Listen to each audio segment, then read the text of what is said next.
En fait, je suis un Belge qui travaille au Luxembourg depuis 15 ans, qui cotise à la Caisse nationale des prestations sociales et qui ne comprend pas pourquoi, à cotisation égale, en fait, on ne recevra pas les mêmes prestations. Le problème est du traitement égal de tous les salariés au Grand-Duché. Le principe de la justice sociale n'est pas respecté. Et tout ce qu'on a pu faire, c'est de faire cette manifestation aujourd'hui. C'est au gouvernement de tirer les leçons. Et quand vous regardez la place, vous voyez la place est archi pleine. On a eu un succès aujourd'hui.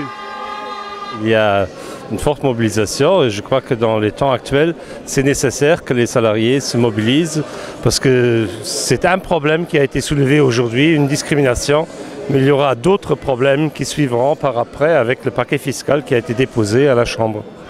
Après cette manifestation, je pense qu'il y a des discussions et après cela, on verra aussi quelle tournure le dossier va prendre. Nous faisons un pas après l'autre et nous croyons toujours au dialogue. Ce qu'on espère en fait, c'est que le gouvernement grand-ducal revienne sur ces décisions qui nous semblent, nous, frontaliers, assez discriminatoires. On a beaucoup de choses qu'on va perdre, donc il est temps qu'on réagisse. Voilà. La raison pour laquelle je suis là aujourd'hui, c'est surtout pour les personnes qui travaillent au Grand-Duché, mais pas forcément dans les banques ou pas forcément dans les fiduciaires avec des gros salaires, mais des personnes qui sont au SMIC ou ce genre de choses, pour elles, c'est important ces prestations sociales. Calculer un petit peu combien ça pourrait constituer de pertes. Déjà la moitié des frais de déplacement, ça c'est sûr, et puis le reste on ne sait pas trop. Hein.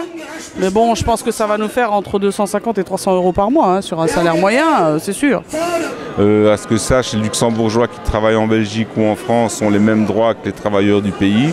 Pourquoi ici ça changerait? Moi je suis d'autant plus concerné dans la mesure où j'ai quand même un manque à gagner de 700 euros par mois, ce qui n'est pas neutre. Et les études sont aussi chères pour les non-résidents que pour les résidents. Voilà, simplement, il faut essayer que ça bouge. Je suis là aujourd'hui parce que je me sens tout à fait concernée, parce que j'ai des grands-enfants, en tout cas j'ai des enfants, et j'espère en tout cas avoir une compensation.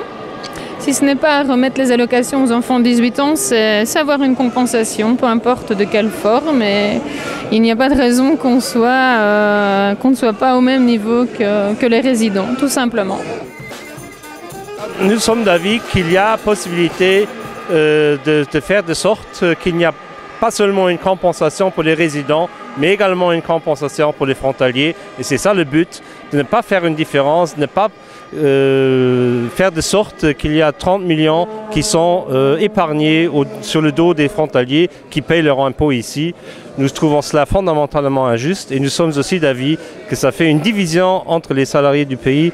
Et ici au Luxembourg, on a besoin de tous ceux qui travaillent ici, pas seulement d'une catégorie. Notre avenir est un avenir commun. Disons que j'ai des doutes que le gouvernement change suite à cette manifestation. Mais ce qui est certain, c'est qu'elle risque de se voir épinglée par la Cour européenne de justice, notamment pour cette fameuse discrimination entre travailleurs. D'après nos discussions qu'on a eues informellement avec le gouvernement, il n'y a aucune volonté de changer le paquet fiscal. Et dans ce contexte-là, nous allons remobiliser les gens pour faire entendre la voix des salariés et pour avoir une garantie du pouvoir d'achat dans ce pays. Par toutes les réformes qui sont proposées par le gouvernement, pas seulement les frontaliers sont touchés, mais plutôt les personnes les plus jeunes.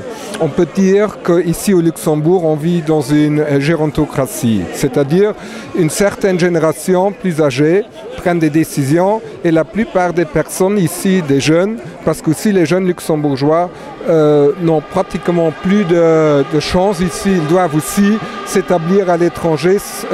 Les luxembourgeois deviennent aussi des frontaliers et je trouve que même les syndicats qui sont ici, ils voient seulement l'optique trop luxembourgeoise et pas une optique globale.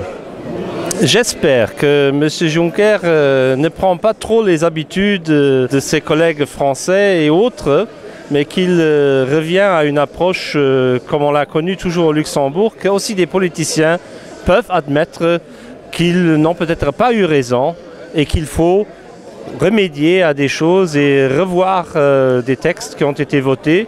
Nous sommes prêts à tout moment de discuter, et cela a été dit ici, de trouver des solutions qui éliminent toute discrimination et qui sont quand même alors acceptables pour tout le monde.